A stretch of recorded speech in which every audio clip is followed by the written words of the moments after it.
વિદ્યાર્થી મિત્રો નમસ્કાર, હું રાજેન્દ્ર પડિયાર સામાજિક વિજ્ઞાન વિષયમાં આપ સર્વેનું હાર્દિક સ્વાગત કરું છું.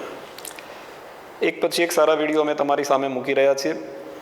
ખૂબ સારી રીતે તમે અભ્યાસ કરી રહ્યા હશો, તમને સમજ પણ પડતી હશે એવી આશા સાથે આજે આપણે ધોરણ 9 સામાજિક વિજ્ઞાનમાં પ્રકરણ 2 એના ચોથા ભાગની ચર્ચા કરીએ છીએ.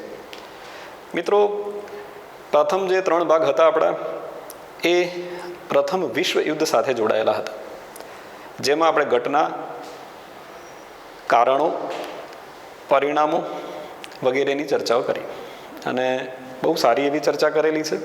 આપને 100% પસંદ આવ્યા હશે, સમજ પડી હશે. અમારી વિનંતી છે કે જો તમને એ વિડીયો પસંદ આવે તો આપ એને લાઇક, શેર અને સબસ્ક્રાઈબ કરવાનું રાખજો, અન્ય ગ્રુપમાં પણ કરજો.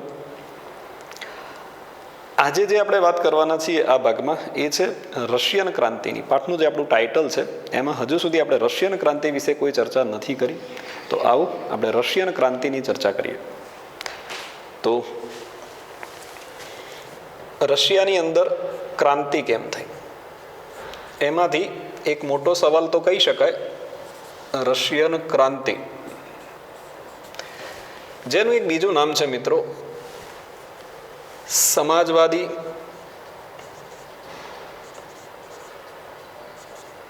બોલ્શેવિક ક્રાંતિ.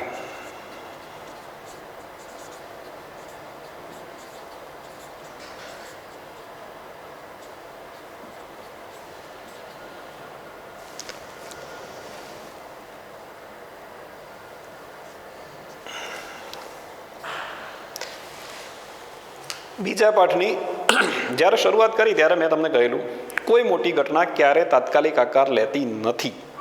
અહીંયા પણ રશિયાની અંદર ક્રાંતિનો મતલબ છે ધરમૂળથી, પાયામાંથી ફેરફાર થવો, તો એને ક્રાંતિ કહેવાય.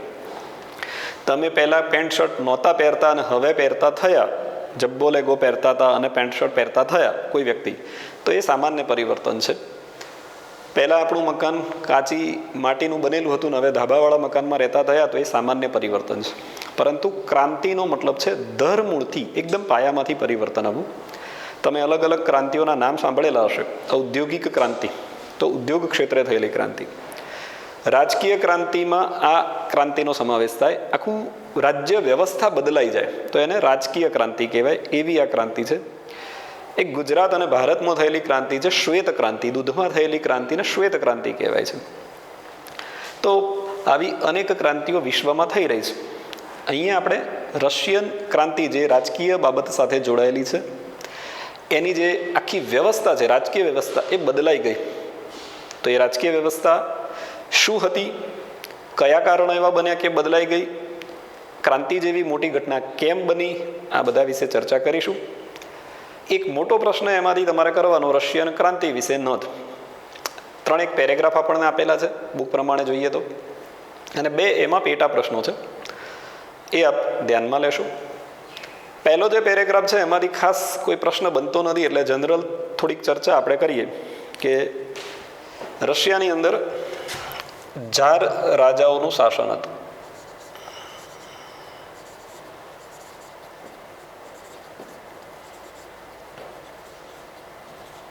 આ રાજાઓ આપ ખુદ અને નિરંકુશ હતા. પ્રજા પર તેઓ અત્યાચાર, દમન, જુલમ વગેરે ગુજારતા હતા. જો કોઈ વ્યક્તિ એમની સામે અવાજ ઉઠાવે તો એને સાયબિરિયાની કડકડતી જે ઠંડી કહેવાય એમાં મોકલી દેતા.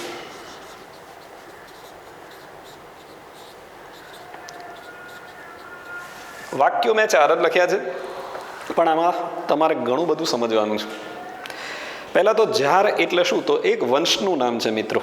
જેમ ભારતમાં ગુપ્ત વંશ થઈ ગયા, મૌર્ય વંશ થઈ ગયો, સોલંકી વંશ થઈ ગયો, એવી રીતે રશિયામાં જે રાજાઓ થઈ ગયા ને ઝાર વંશના હતા. અને આપખુદ અને નિરંકુશ. આપખુદ એટલે પોતાની મરજી પ્રમાણે કરવાવાળા, અને નિરંકુશ એટલે એમના ઉપર કોઈનો અંકુશ ન હતો.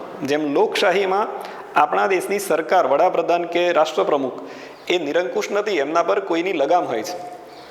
પરંતુ અહીંયા નિરંકુશ અને આપખુદ રાજાઓ હતા, પોતાના ધાર્યા પ્રમાણે, પોતાની મરજી પ્રમાણે વર્તન કરતા હતા.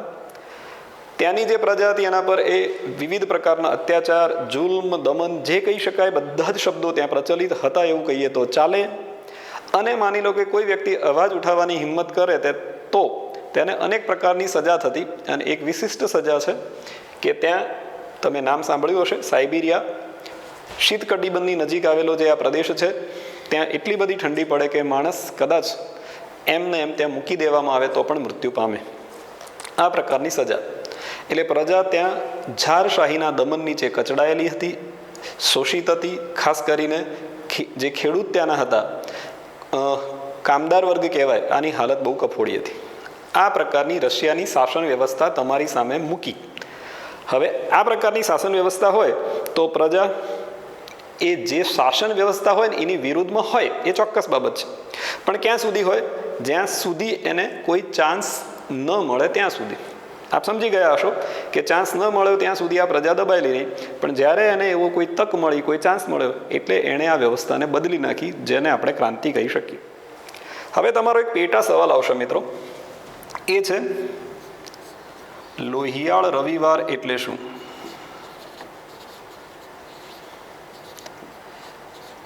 રશિયન ક્રાંતિવાળો સવાલ પૂછાય તો એની અંદર આ આવશે જ. આ એક ઐતિહાસિક રવિવાર છે. તારીખ અહીંયા લખી દઉં એટલે તમને યાદ રહી જાય.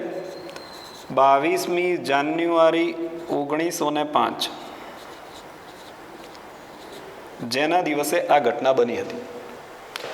હવે આ ઘટનામાં શું બન્યું હતું? એટલે આ લોહિયાળ રવિવાર બન્યો તો ફાધર ગેપોન,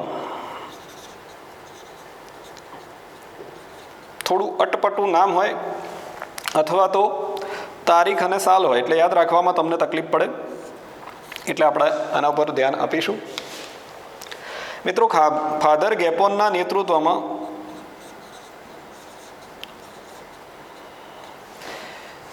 એક સરઘસ ફ્રાન્સનો મહેલ હતો વિન્ટર પેલેસ, ત્યાં ગયું.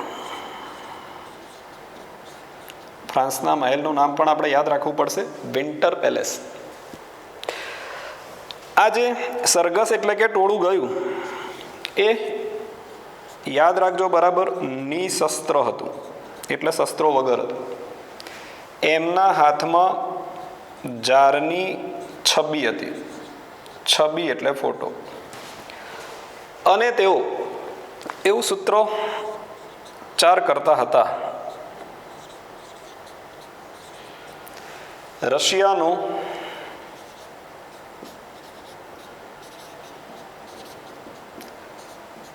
ગોરો નાનો પ્રભુ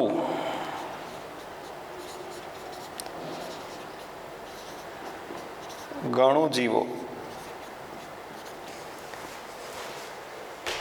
અહીંયા મેં તમારી સામે, અથવા તો આપણને જે માહિતી છે કે જે લોકો ગયા હતા જારની પાસે એ કેવા હતા? તો નિશસ્ત્ર, શસ્ત્રો નહોતા. જારની છબી લઈને ગયા હતા. એનો મતલબ કે એમને જારનો વિરોધ કરવામાં અંદર ડર હતો એવું સાબિત થાય છે. અને એટલા જ માટે એ જારની પક્ષમાં સૂત્રોચ્ચાર કરતા ગયા કે એને પ્રભુ કહેતા હતા, એના લાંબા આયુષ્યની કામના કરતા હતા. એનો મતલબ એ ગયા વિરોધ કરવા માટે પણ ડરતા ડરતા ગયા હતા. હવે જારે શું કર્યું? તો એ વખતે આ આપખુદ જારે આવા નિર્દોષ લોકો પર ગોળીબાર કરવાનો આદેશ આપ્યો.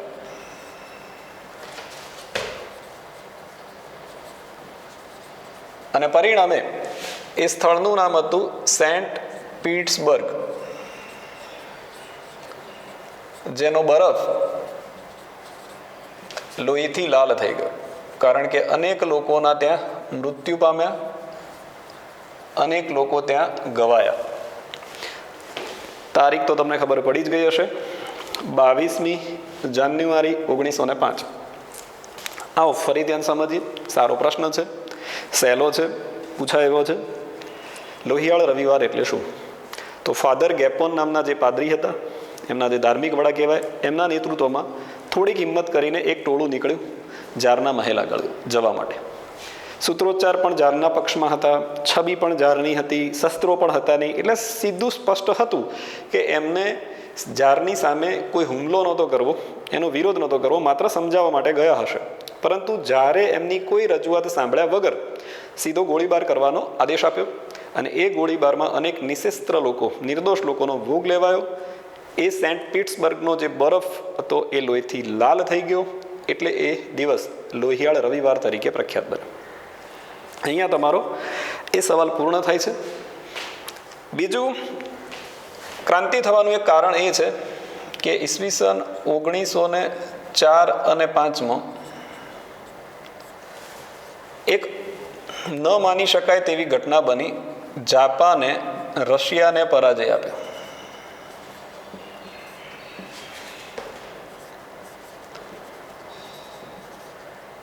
હવે જાપાન એટલે તમે કદાચ સાંભળ્યું હોય મિત્રો તો ખૂબ નાનકડો દેશ. એની સામે રશિયા એટલે ઘણો મોટો દેશ. અને એક નાનકડો દેશ મોટા દેશને ત્યારે જ પરાજય આપી શકે જ્યારે મોટા દેશની પાસે ચોક્કસ મેનેજમેન્ટ ના હોય, એનામાં કંઈક લશ્કરી કે વ્યવસ્થાની વહીવટની દ્રષ્ટિએ ખામી હોય. એટલે આ ખામીઓ હવે પ્રજાની સામે આવી ગઈ, જારની ખામીઓ. કારણ કે જાપાન જેવો નાનકડો દેશ રશિયાને પરાજય આપે એટલે ન માની શકાય તેવી વાત હતી. એટલે અહીંયા જારની નબળાઈઓ ખુલી ગઈ. પ્રજાએ બહુ વિરોધ કર્યો. એટલે રશિયાની જે ધારાસભા છે ને મિત્રો, આ પણ એક હેતુલક્ષી સવાલ છે, એને ડુમા કહેવાય છે. એ ડુમા બોલાવવામાં આવે.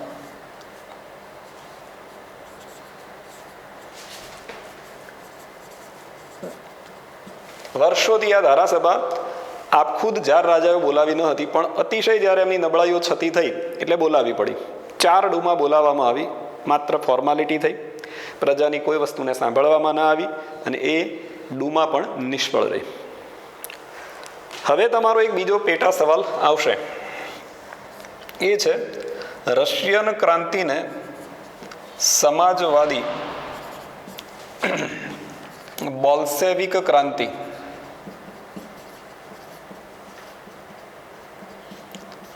કહે છે કેમ? આગળ મેં તમને કહ્યું કે રશિયન ક્રાંતિનું નામ બોલ્શેવિક ક્રાંતિ પડ્યું છે. એ બોલ્શેવિક ક્રાંતિ તરીકે અથવા સમાજવાદી બોલ્શેવિક ક્રાંતિ તરીકે ઓળખાય છે. તો કેમ પડ્યું? અને રશિયન ક્રાંતિનો તમારો પોઈન્ટ હજુ ચાલુ છે. ખબર પડે છે મિત્રો? 3 રીતે તમારે આમાંથી સવાલો લખવા પડશે. હેતુલક્ષી સવાલો ઘણા આવશે. અત્યારે એક આપણો જનરલ સવાલ છે રશિયન ક્રાંતિ. એની અંદરનો એક પેટા સવાલ આપણે જોઈ ગયા, લોહિયાળ રવિવાર એટલે શું. અને આ બીજો પેટા સવાલ તમારો આવ્યો, સમાજવાદી બોલ્શેવિક ક્રાંતિ એ રશિયન ક્રાંતિને કેમ કહેવાય છે. તો તારીખ યાદ રાખજો, 8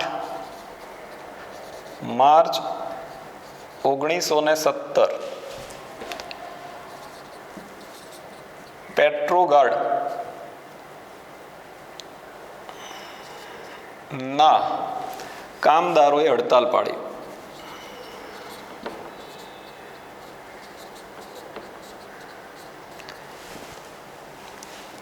જારનું શું કામ હોય? તો જારે ગોળીબાર કરવાનો આદેશ આપ્યો અને લશ્કરે ગોળીબાર કરવાની ના પાડી.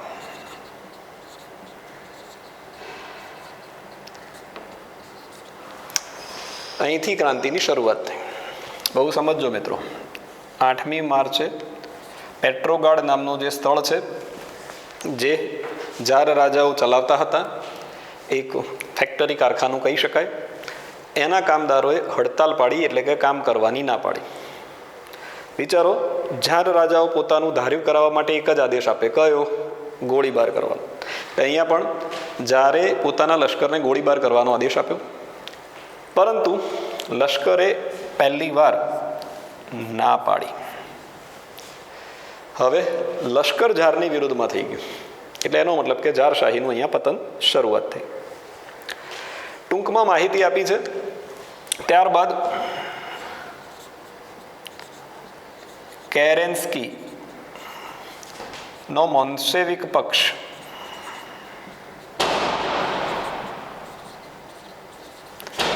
જેને સત્તા મળી,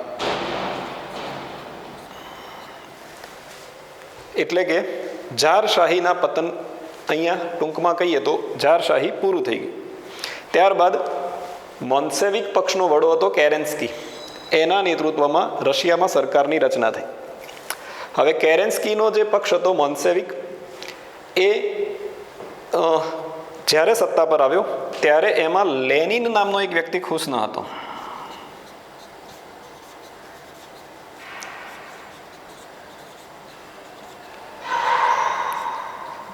કારણ કે કાર્લ માર્ક્સની વિચારસરણીમાં માનતો હતો.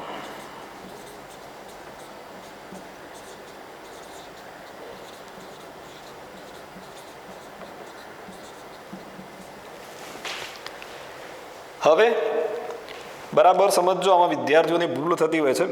કેરેન્સ્કી ઝારશાહીએ જ્યારે પોતાની સત્તા ગુમાવી ત્યારે લશ્કરે ગોળીબાર કરવાની ના પાડી, એટલે આપણે સમજી જવાનું કે ત્યાં ઝારશાહીનો અંત આવ્યો. એટલે જે લોકો તૈયાર હતા એમાંનો એક હતો કેરેન્સ્કી, એના પક્ષનું નામ હતું મોન્સેવિક પક્ષ. એણે રશિયાની સત્તા પ્રાપ્ત કરી. મોન્સેવિક પક્ષનો વડો એટલે કેરેન્સ્કી જ્યારે સત્તા પર બેઠો એટલે એ વખતે લેનિન કે જે કાર્લ માર્ક્સની વિચારસરણીમાં માનતો હતો એ બિલકુલ ખુશ ન હતો. એટલે લેનિને નવેમ્બર 1917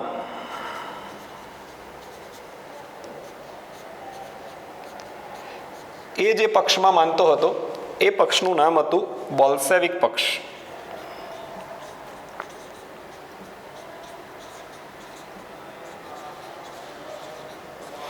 અને એને બોલ્શેવિકોને મોન્સેવિકો વિરુદ્ધ ઉશ્કેર્યા. બોલ્શેવિકોને મોન્સેવિકો વિરુદ્ધ ઉશ્કેર્યા અને નવેમ્બર 1917 રશિયાની સત્તા પ્રાપ્ત કરી.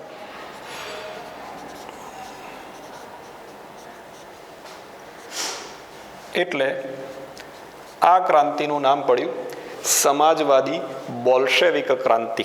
એટલે આપણો જે પ્રશ્ન છે ને મિત્રો અહીંયા એ પૂરો થઈ ગયો કે રશિયન ક્રાંતિને સમાજવાદી બોલ્શેવિક ક્રાંતિ કેમ કહે છે. તો એનું કારણ તમને ખબર પડી ગઈ હશે. એકવાર ફરીથી સમજી લો. 8મી માર્ચ 1917ના રોજ પેટ્રોગાર્ડના કામદારોએ હડતાલ પાડી. એ હડતાલ બંધ થાય તાત્કાલિક. ઝાર હંમેશા આ પ્રકારનો આદેશ આપી દે કડક, એટલે પ્રજા વિરોધ ન કરી શકે. એટલે લશ્કરને ગોળીબાર કરવાનો આદેશ આપ્યો, પરંતુ લશ્કરે ગોળીબાર કરવાની ના પાડી. એટલે ક્રાંતિની શરૂઆત થઈ. અહીંયા ઝારશાહીનું પતન થયું. 300 વર્ષ જૂની ઝારશાહીનો અહીંયા અંત આવ્યો. ઝારશાહીના પતન બાદ કોણે સત્તા પ્રાપ્ત કરી રશિયાની? તો કેરેન્સ્કીએ. કેરેન્સ્કીના પક્ષનું નામ શું? તો મોન્સેવિક પક્ષ. પરંતુ લેનિન એ આનાથી ખુશ ન હતો. લેનિન ખુશ ન હતો એટલે, અને એની વિચારસરણી સમાજવાદી હતી. કાર્લ માર્ક્સ જે સામ્યવાદી સમાજવાદી વિચારસરણીમાં માનતો હતો, એટલે એ વિચારસરણી એ પોતે રશિયામાં સ્થાપિત કરવા માગતો હતો. અને એટલા માટે લેનિને બોલ્શેવિક પક્ષ, લેનિનના પક્ષનું નામ હતું બોલ્શેવિક પક્ષ, અને એ બોલ્શેવિકોને કોના વિરુદ્ધ? મોન્સેવિકો વિરુદ્ધ ઉશ્કેર્યા. પરિણામે મોન્સેવિકોને સત્તા પરથી ઉઠાડી અને બોલ્શેવિકોએ સત્તા પ્રાપ્ત કરી. એટલે કે લેનિન સત્તા પર બેઠો રશિયામાં, અને પરિણામે આ ક્રાંતિનું નામ પડ્યું સમાજવાદી બોલ્શેવિક ક્રાંતિ. એટલે અહીંયા તમારો એ સવાલ પૂર્ણ થઈ ગયો. ક્યારે થયું? તો નવેમ્બર 1917 આ ક્રાંતિ થઈ હતી. અહીંયા આગળ એક મોટો સવાલ પૂરો થયો, એની સાથે જોડાયેલા 2 સવાલ તમારા પૂર્ણ થયા મિત્રો. રશિયન ક્રાંતિ એવી નોંધ પૂછા એવી શક્યતાઓ બહુ ઓછી છે, પરંતુ આમાંથી આ સવાલ 100% પૂછાય એવો છે. એ છે લોહિયાળ રવિવાર એટલે શું?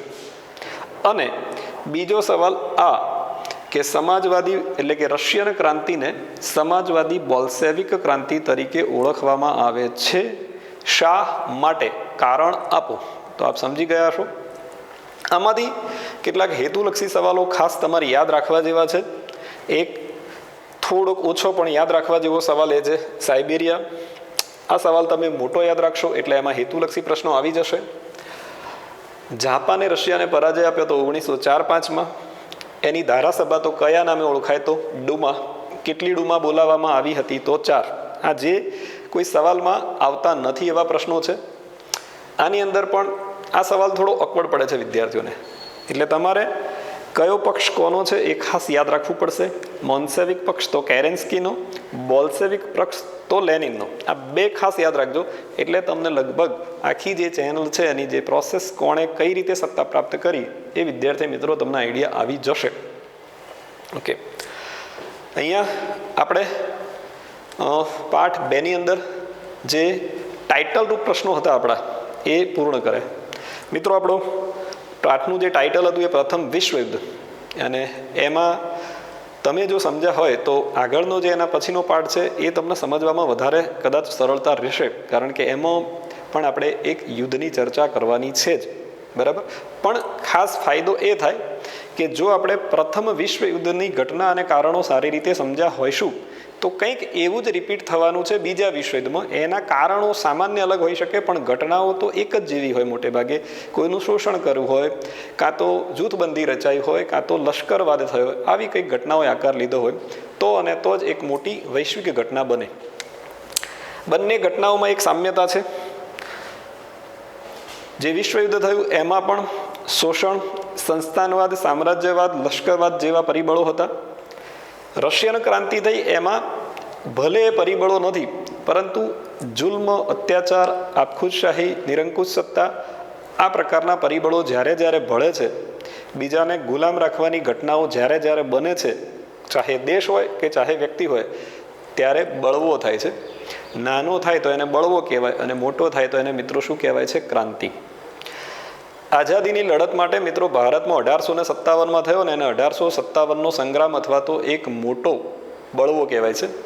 અને એનાથી ભારતની રાજકીય વ્યવસ્થા સંપૂર્ણ નહોતી બદલાઈ, પરંતુ અહીંયા રશિયાની વ્યવસ્થા સંપૂર્ણ બદલાઈ, માટે આને રશિયન ક્રાંતિ તરીકે ઓળખવામાં આવે છે.